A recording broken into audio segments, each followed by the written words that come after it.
escuchar, cada vez salen más, digo, sacan conejos de la galera. Me dicen que, o uno escuchó que la gobernadora de la provincia de Buenos Aires está muy enojada con el gobierno nacional por este tema.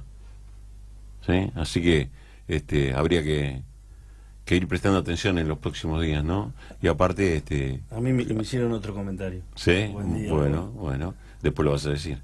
Bueno, el que está conmigo acá es nuestro columnista de economía, Roberto Colivinarelli. Bueno, mito para mí, amigo de muchos años y compañero, y que nosotros lo hemos incorporado al staff de Fondo a la Derecha, y una persona que conozco hace muchos años, que conoce mucho de economía y que siempre ha sido un lugar de consulta para aquellos que no entendemos tanto de economía. Si bien la leemos, no somos duchos en este tema, y la verdad, bueno, gracias, Mito, por haber aceptado esta propuesta de Fondo a la Derecha, y que todas las semanas, todos los jueves, vengas a hablarnos un poco. Y como yo le decía a nuestros escuchas hoy, digo, le pusimos un poco de música para levantar, ¿viste? Porque digo, cuando venga Mito y empiece a hablar de economía, indudablemente esto nos va a superar, digamos, ¿no? Así que bueno, el amigo Mito Colivinarelli nos va a hablar de algunos temas que trajo. ¿Y qué te parece si podemos arrancar con un tema indudablemente que hoy es la noticia, ¿no? Al parecer, a través de unas paritarias que ayer se discutieron con los docentes, habrían llegado a un preacuerdo, ¿no? Cosa que también está haciendo ruido en Nación, ¿no? Claro, buen día. Claro, un poco eso. Sí, indudablemente, la propuesta, la oferta del gobierno provincial se acerca mucho a lo que los gremios pedían. Los gremios pedían una recomposición salarial del año 2018 de 17%,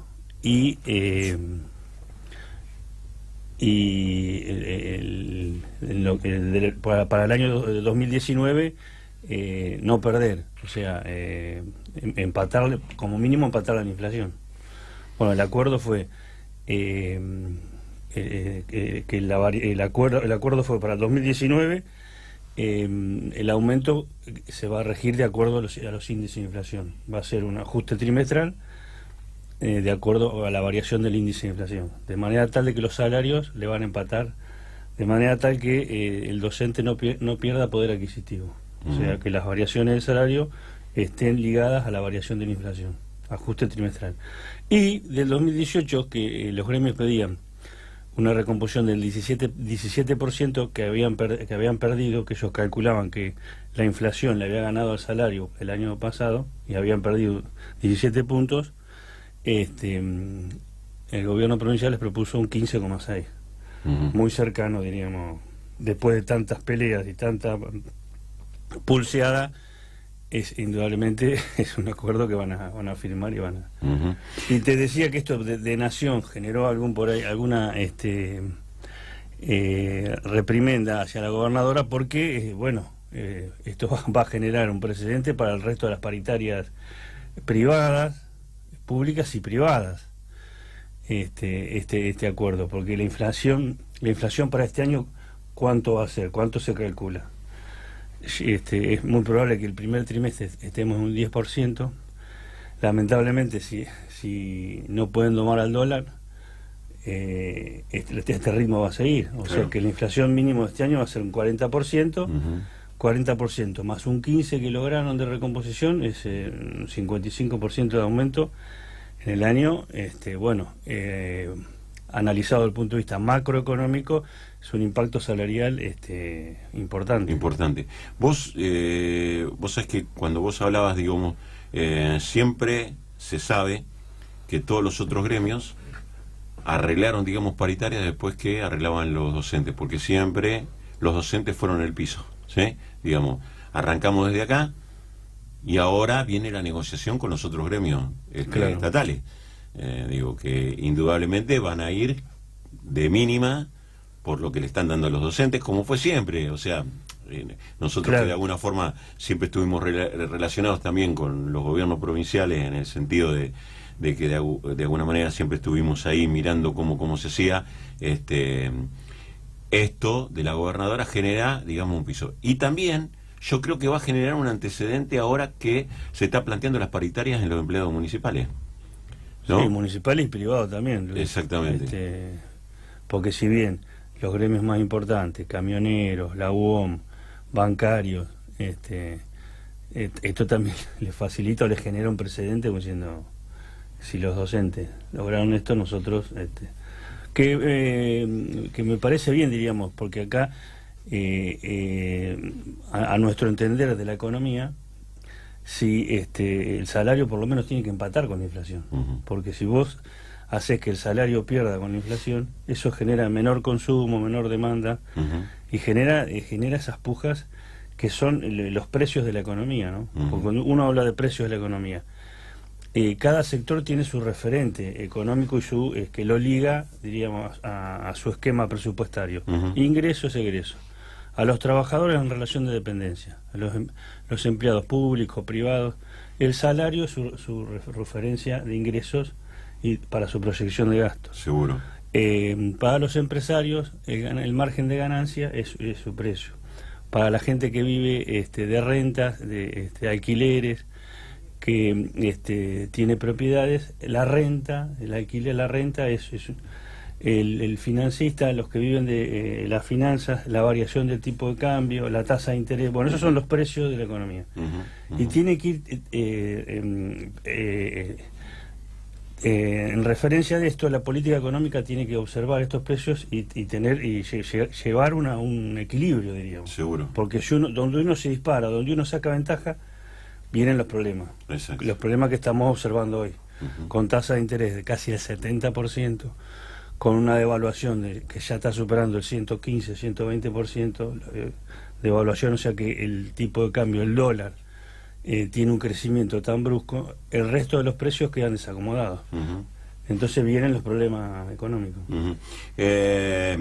Vos tocaste el tema del dólar, que de alguna manera viene en relación con esto de las paritarias. Yo antes de ir a ese tema, te diría también, digamos, que los únicos beneficiados de estas paritarias, de estas cuestiones, son los que están trabajando en negro, ¿no? Que siempre tienen una negociación aparte. El otro día el INDEC marcaba de que había un aumento, digamos, del trabajo en negro. Esto tiene que ver con, yo decía, un comerciante que no puede mantener su negocio y estaba blanqueando un empleado. Para que ese empleado no pierda el trabajo, le plantea seguir trabajando, ¿sí?, sin pagar los aportes, sin pagar la jubilación, sin la obra social. O sea, el INDEC también marcaba un crecimiento de la informalidad. De la informalidad en el empleo. Digo, eso también, digamos, complica para aquellos que están trabajando en negro. Y sí. Porque no tienen una línea de paritaria para poder ir a discutir. Y claro, y sí, porque hay que ver qué reajuste, y que si bien por ahí el salario de bolsillo es mayor, sabe que en el futuro no tiene cobertura, y bueno, y hay que ver qué acuerdo hace, ¿no?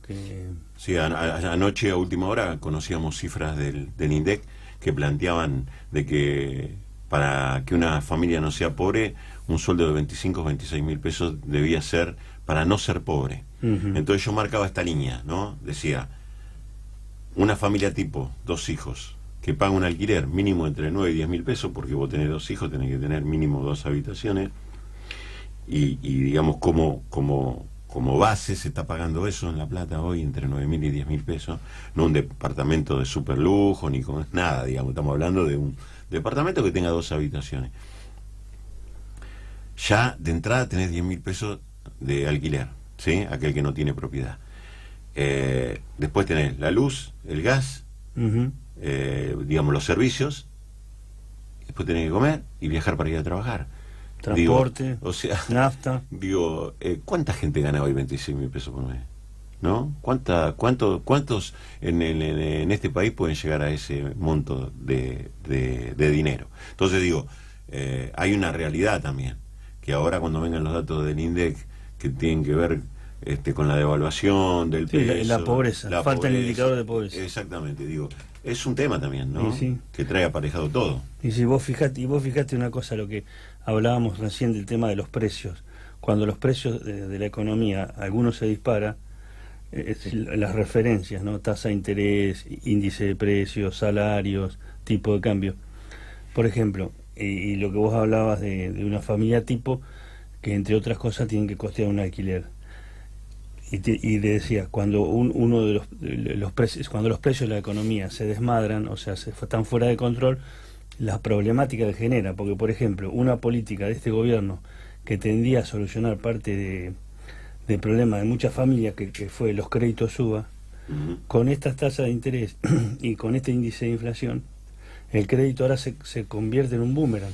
Claro. Porque es un problema para la gente cómo pagar que es un tema que vamos a tocar en otro bloque, pero la problemática de estos créditos producto de que se dispararon los precios, producto que las tasas de interés, entonces una política que tendía a revertir parte del problema de gran parte de la población, que es la vivienda, se genera en un boomerang. Ajá. Hay otro problema que veníamos, bueno, estamos hablando del tema económico y hoy son un problema tras de otro. No, habíamos arrancado el bloque con el tema de las paritarias docentes y también es preocupante la situación de recaudación de la provincia de Buenos Aires. ¿Por qué? Porque la recaudación de la provincia viene en un crecimiento a un ritmo de un 30%, nominal, o sea, en comparación, tributos provinciales, por ejemplo, del bimestre de enero-febrero de 2019 respecto a enero-febrero de 2018. Crecimiento del 30%. Pero la inflación fue un 50%, o sea claro, que hay una caída, una pérdida real de ingresos de la provincia. Con lo cual, esto complica el año presupuestario de la provincia. ¿Por qué? Porque si la inflación sigue en esta proyección, se complica la recaudación. ¿Por qué? Porque esto trae más recesión, caída del consumo. Y a su vez, si el dólar sigue subiendo, no te olvides que el presupuesto de la provincia de Buenos Aires está proyectado o analizado a $1 de 40 pesos. El dólar va camino al 50. Por lo tanto, los intereses de deuda que el gobierno provincial tomó en forma importante, año 2017-2018, los intereses aumentan, se aumentan fuertemente los intereses, otras partidas se resienten. Y otro tema es cómo se financia, cómo se va a financiar la provincia, teniendo en cuenta que el financiamiento internacional está cortado. Bueno, todo se va complicando, diríamos, justamente por eso, por estas proyecciones. Cuando algunos precios de la economía se disparan, se dispara el dólar, se disparan las tasas. Vos sabés que vas hablando y se van viste, esto es como algo que vos ponés acá, viste, un arbolito que empieza a dar las ramas, viste, y bueno, y vos vas sacando un gajo por cada cosa. Entonces se me hace difícil entrar en el tema del dólar porque me la dejas picando para otras cosas, digamos, ¿no? Bueno. O sea, el desfinanciamiento de la provincia de Buenos Aires, digo, y ahora empieza a notarse, después de 4 años de haber tomado una medida de la baja de las retenciones al campo, por ejemplo, que era lo que hablábamos el otro día con el intendente de Berisso cuando vino acá, ¿no? Yo le planteaba que los municipios estaban recibiendo menos recursos por parte de la provincia, pero esto tenía que ver con que la provincia había tenido un desfasaje de los recursos bastante grande.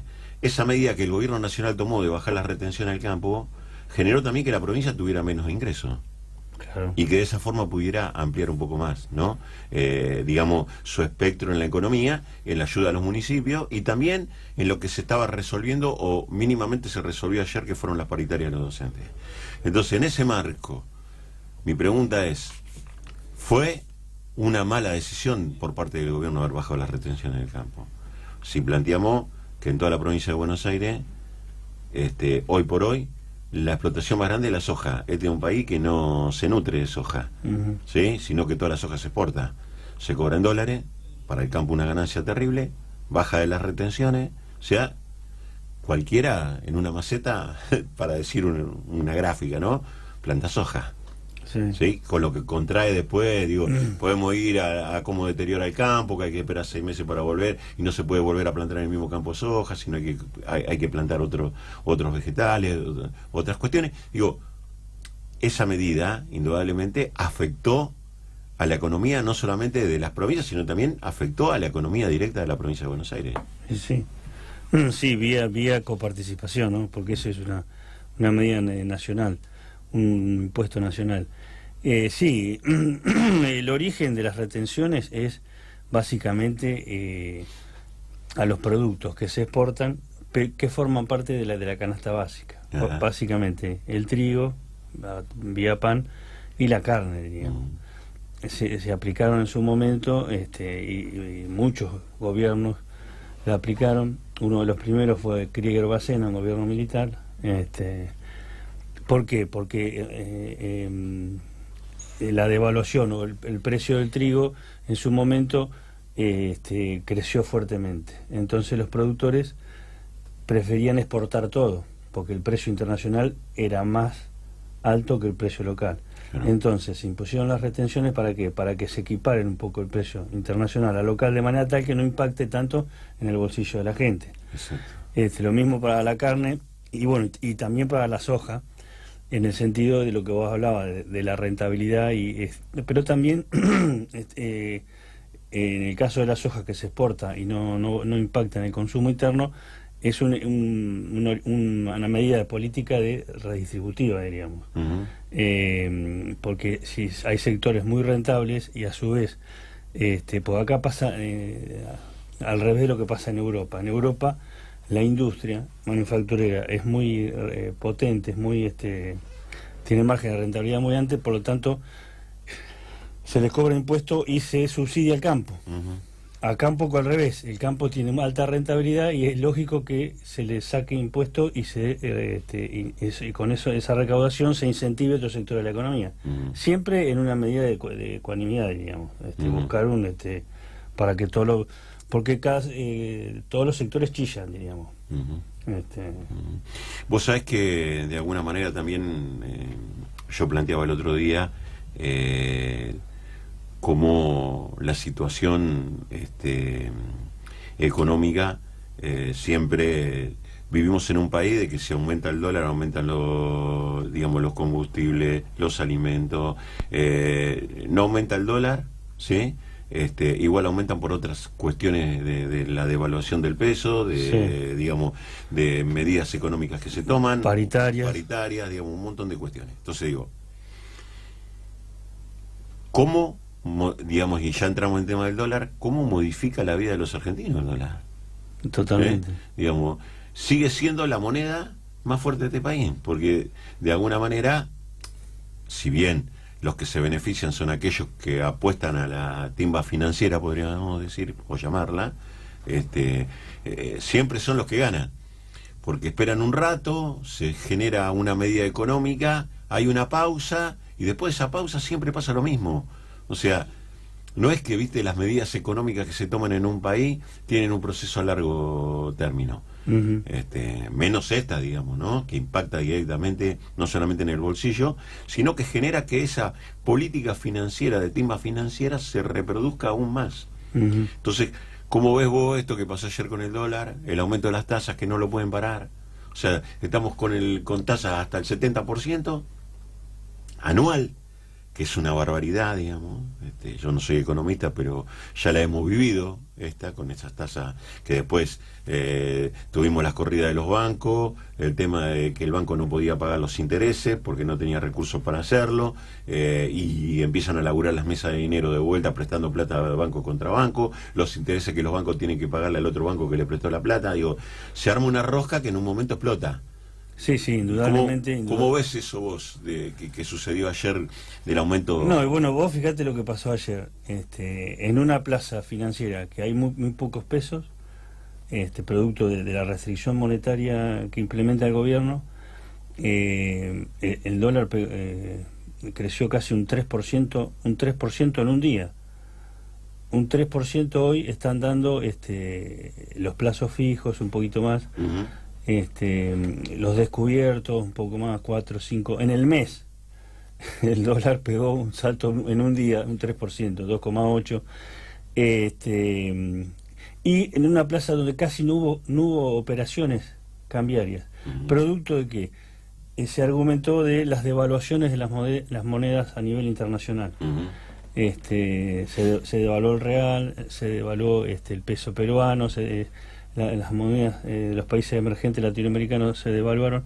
La que más se devaluó, el peso argentino, por un acontecimiento externo. O sea que nada que ver con el mercado interno. En una situación donde hay una pulseada entre el Banco Central y el mercado para contener el dólar entonces, un hecho aislado y que también te marca un error de política económica. ¿Por qué? Porque este gobierno ha desregulado todo tipo de controles. Entonces, las problemáticas internacionales afectan directamente cuando vos podés tener mecanismos para que no afecten tanto. Seguro. Entonces, si el gobierno viene en una pulseada con el dólar, tasas dólar, para que no se vayan a precio, y te pasa lo que pasó ayer, pero vos sabés que te puede pasar. ¿Por qué? Porque vos has desregulado todo. Otro ejemplo y otra crítica fuerte a la política económica: la liquidación de la cosecha gruesa. Las exportadoras, los exportadores, las grandes comercializadoras de grano, Dreyfus, Cargill, General Dehesa, no están obligadas a traer los dólares de la liquidación. O sea, vos hacés la transacción comercial y podés declarar esa comercialización dentro de 2 meses, 3 meses, 4 meses, cuando vos lo necesitas hoy. Claro. Entonces, esa desregulación, que son medidas, como diciendo, de flexibilización y de confianza al sector, te juegan, te perjudican en la coyuntura diaria.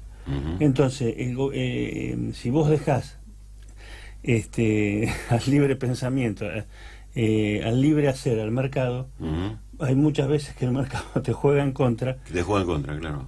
Y el mercado te juega, y es un mercado chico que perjudica al 80% de la población. Entonces, ¿cómo es el tema? La política económica. Vos tenés que pensar en que en el 20 o en el 80%. Claro. Son cosas que no se puede entender.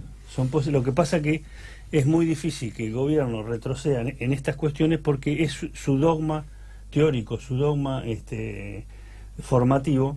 Es muy difícil que den marcha atrás porque están formados así. Nosotros lo vemos en la facultad, en la manera de la formación, ¿no? Donde hay teorías muy enfrentadas, muy enmarcadas, y justamente ellos son partidarios, el gobierno es partidario del libre mercado, con todas sus letras y en mayúsculas. Y nosotros somos críticos de esto porque hay momentos en que el libre mercado, vos tenés que regular, tenés que tener cierto equilibrio, porque los grandes conflictos, las grandes crisis económicas justamente fueron cuando el mercado juega libremente, y eso es evidente que concentra riqueza y genera ganancia para muy pocos. Vos sabés que uno de los temas, yo también hablaba esta mañana, y por el tema que vos hablás del dólar, una de las preocupaciones más grandes son la gente que ha adquirido el préstamo del UBA, ¿no? Y yo hoy decía algo, y que lo voy a repetir ahora con vos, y otra cosa que le voy a agregar, una pequeña anécdota. La primera, y que yo, digamos, lo dije, que este programa lo vamos a investigar y vamos a llamar a la Cámara de Automotores y demás, tiene que ver con la cantidad de autos que se compraron hace 6, 7 meses, 0 kilómetros, y ya se han puesto en venta para poder pagar la deuda. O sea, yo ayer recorrí 2 concesionarias para hablar con los dueños de las concesionarias, y me decían, pues yo veía muchos autos, viste, con la chapa nueva. Entonces le pregunto, ¿cuántos autos que tenés con chapa nueva vendiendo? Y me decía, no, lo que pasa dice que la gente viene y lo pone en venta, no puede pagar la cuota. Entonces, para sacarse el préstamo de encima, va a perder plata vendiendo el auto, pero de alguna forma necesita cancelar la deuda, ¿no? O trasladar la deuda a otra persona porque ellos no la pueden pagar. Tal es así que imagínate lo que se paga de seguro del auto, Y patente. o sea, porque la gente no sabe que a medida que va aumentando el valor del auto, aumenta el valor Todo. del seguro, Y aumenta la el valor de patente. la patente. ¿Mm? Otro reclamo también. Claro, entonces digo, y que están obligados, digamos, a asegurar contra todo riesgo hasta tanto paguen definitivamente el auto. Ujú. Entonces, en estas cuestiones que yo te planteo, cuento esto. Y lo segundo, como anécdota, me acuerdo que mi hijo, el año pasado, me dice, papá, mirá, tengo junto unos mangos, qué sé yo, pero además consigo un laburito que voy a poder pagar una cuota, porque dice, no me averiguás por el tema UBA, qué sé yo. Entonces uno, viejo conocedor de la política, gracias a amigos como vos, que cada vez que necesitamos consultar algo levantamos un teléfono, consulté a un amigo mío, gerente de un banco, y le digo, che, mirá, me pasa esto. Fue textual. Estoy hablando de un banco, Privado, no, público. público. Me dijo, ni loco El UBA. te metes en el lugar. Porque acá donde se dispare el dólar va a ser impagable el préstamo. Y mi hijo, este año me dijo, papá, la verdad, me zafaste. Le digo, bueno, viste, no es tanto como te lo pintan, ¿no? No es que, digamos, acá ya hemos vivido historia con los créditos hipotecarios, digamos, con un montón de cuestiones que sucedieron en un momento que por medidas económicas voló todo por los aires y fueron impagables, ¿sí? Impagables. Y entonces habría que ver esa situación. Entonces No. yo digo, ¿cómo vos ves esto de los préstamos UBA, no? No, bueno, indudablemente, a ver, el UBA nace como una buena intención, diríamos, de regenerar, reactivar, diríamos, la cartera de créditos hipotecarios. Mm. Se define el UBA como la unidad de valor adquisitivo. Se definió como un valor de acuerdo a los metros de construcción, orientados a reactivar el mercado inmobiliario de ventas y tratar de solucionar a gran parte de la población el tema de la vivienda. Mm. El tema es que el coeficiente de actualización de referencias se toma, está ligado al índice de precios. Mm. Y bueno, ahí viene, se te dispara la inflación, se dispara la cuota y a su vez el capital, porque es el tema de lo que vos decías de los vehículos y también, bueno, los departamentos. El capital también se actualiza porque son los valores que te prestan están medidos en UVA y el UVA tiene un valor. Vos fíjate cuando arrancó esto, allá por marzo, abril de 2016, el UVA tenía un valor de 14 pesos. Hoy está en 38, en 40. Bueno, y la cuota, tanto la cuota como el capital, se van ajustando. Entonces, todo el mundo te dice, estoy pagando más cuota, arranqué con una cuota baja, de 7.000, 8.000, estoy en 13.000, 14.000, y a su vez, el capital me dieron 1.000.000 de pesos y hoy debo casi 2 hoy. Claro. Entonces, se te dispara todo. Eso como lo podés flexibilizar, poniendo más cuotas, diríamos. Sacaste a 20 años y lo llevas a 30, pero bueno, el horizonte cada vez Más lejano. es más lejano. Bueno, una orientación, un lineamiento bueno, efectivo, tendiente a solucionar parte de la problemática de vivienda de la población, se torna en una situación compleja hoy. Sí.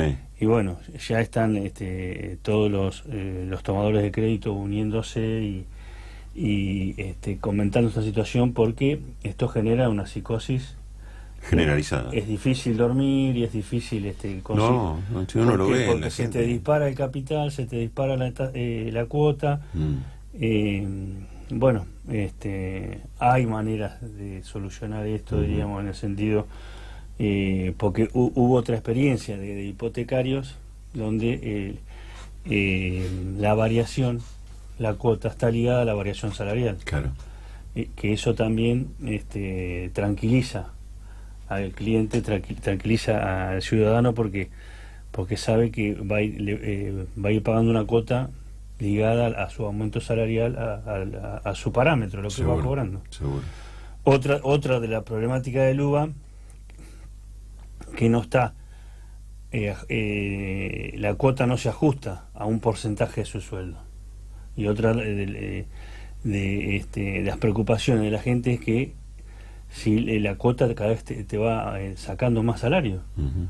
No es que el 30%, hasta el 30% de salario pagas, más no. No, el UBA es un crédito así en UBA. Entonces, el porcentaje de la cuota te puede ir creciendo más de un 30%, y entonces, bueno, es todo un tema. Sí. Bueno, Mito, llevamos 35 minutos hablando de este tema en el aire. No hubo corte, nada. No, porque si no... No, el tema que nosotros le explicamos a la gente, que no hacemos corte porque si no, la entrevista pierde... No hay mate. Relativo. Ahora te vamos a unos mates antes que te vayas. Sí, muy bueno, muy rico los mates. Pero la verdad, vamos a guardarnos algunas cosas para el próximo programa que vos vengas. Temas vamos a tener. ¿Temas? Toda la semana temas. O sea, viste, vos como que decís, me programo un tema hoy y ya es viejo para la semana que viene, porque ya no tenemos otro. Entonces quizás la semana que viene, cuando nos encontremos, el dólar ya va a estar 50 pesos, ¿sí? Uno espera que no, porque la verdad, digo, todo se traslada a los precios, y sobre todo a los precios de los alimentos, y es lo que más hoy indudablemente preocupa, ¿no? Yo digo, otra de las cuestiones que nos planteamos, digamos, en este programa, es también tocar el tema de cómo están la gente que está conteniendo desde los barrios con los comedores, las copas de leche. Digamos, cada vez se le hace más difícil el tema de la alimentación, porque no solamente lo hacen con recursos que el Estado le puede arrimar, que son muy pocos, sino también con recursos propios de donaciones y demás, y hoy cada vez hay menos gente que pueda donar. Así que, Mito, el jueves que viene nos encontramos, seguimos con estos temas indudablemente, que son importantes, y a lo mejor te tengo algunos datos de lo que es la Cámara de Automotores de la provincia y del municipio, digamos, local, para que un poco nos den una pauta de cómo está esta situación, porque la verdad lo del UBA es un tema muy preocupante, porque hay muchísima gente que sacó el préstamo UBA. Y bueno, lo que decíamos de los hipotecarios, también de los créditos personales para la compra de vehículos, uh-huh. Que justamente eso, se te dispara la cuota y se te dispara el capital. Entonces, cada vez, o sea, pagás y no se te achica. Seguro. Así que bueno, te agradecemos como siempre tu llegada. Vamos a darte unos mates más calentitos ahora antes de que te vayas, mientras nosotros nos vamos a ir a una pausa con